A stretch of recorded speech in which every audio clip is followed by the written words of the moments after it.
The Industrial Policy Resolution of 1948 was good so far as it went, but unfortunately, the spirit of it could not be understood or appreciated by the common men in this country.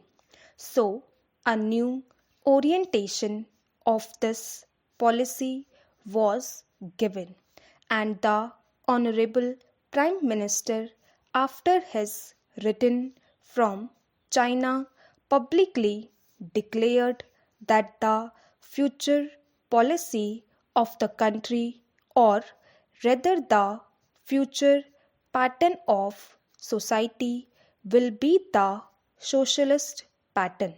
That was further emphasized by the resolution passed at the Avadi session of the Congress and later reiterated by Sri Debar, President of the Indian National Congress.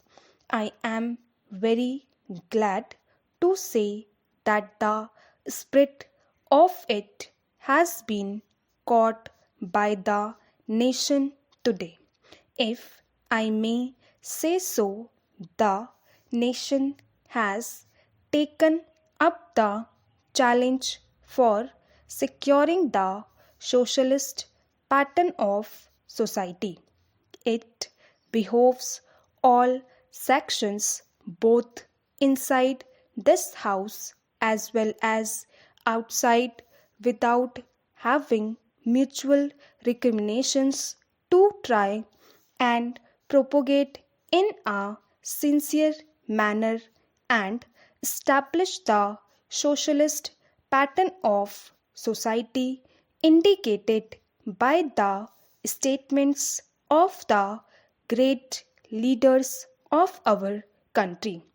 It may be relevant and pertinent if I refer to a few sentences from the memorandum presented on the 4th June 1939 by our Prime Minister, who was the chairman of the All India Planning Committee, which came into existence when there was provincial autonomy in the provinces. On pages 39 and 40 of that report, he stated, "It is clear that the drawing up of a comprehensive national plan becomes clearly an academic exercise with no relation to reality unless the planning authority or those to whom it is responsible are in a position to give effect to the plan. If this authority is powerless or circumscribed or restricted and has limited activities, it cannot plan. An essential prerequisite for planning in thus complete freedom and independence for the country and removal of all outside control. This implies that the country possesses in itself full sovereign authority to take any measures, adopt any policies, and form any relations with other countries as may seem best to its governing authority in the interest of the country and its people.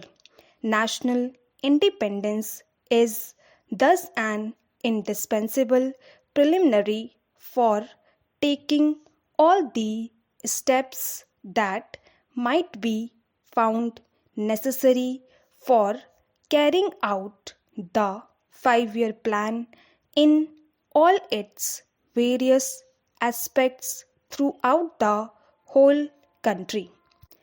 At the present moment, it is clear that not only have we in India no national independence, but we are hedged in and obstructed by numerous restrictions, limitations, safeguards, and reservations which block the path to planning and progress. Our plan for national development must therefore be drawn up for a free and independent India. Thanks to the sacrifices made by millions of our countrymen and countrywomen under the leadership of the father of the nation, Mahatma Gandhi, we have today secured complete sovereign political independence at a time when the nations of the world were engaged in the bitterest struggle using all the weapons of destruction.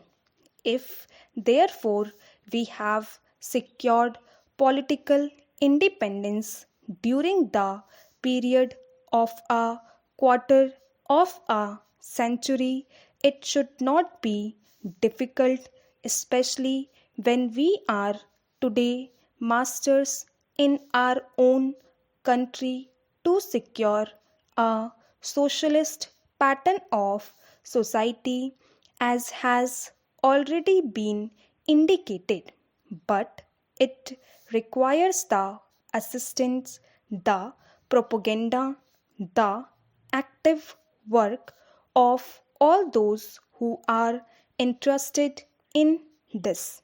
I am sure so long as my honorable friends, the minister, the deputy minister, and the other minister who represent the commerce and industry minister can give us an assurance that the capitalist pattern would be avoided. Some of us who believe in a cent% socialist democracy give an undertaking that certainly totalitarian policy will not be introduced in this country, because we have believed all along during the fight that we have given to the British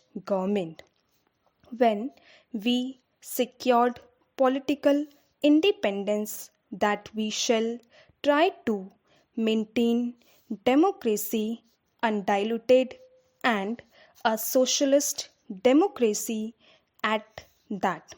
I am absolutely certain that in this country of ours, liberty of thought, liberty of speech, and liberty of action will be granted to every citizen to express his views in the manner he pleases. I therefore assure my honorable friend that so long as we do not, in the garb of a socialistic pattern, support a capitalist system, India will stand 100% for the socialist democracy. Now, luckily for us, the fundamental rights of the Constitution have declared that a citizen would be assured of many of the social amenities which will give reasonable comfort from the womb to the grave. But mere enunciation, as I have said many times, will not satisfy the common men unless the saying is put into effect. I am absolutely certain, therefore, that so long as there is a determination on the part of our countrymen, we will be in a position to secure a socialist pattern of society. It is not even possible to draw up a plan on any other basis.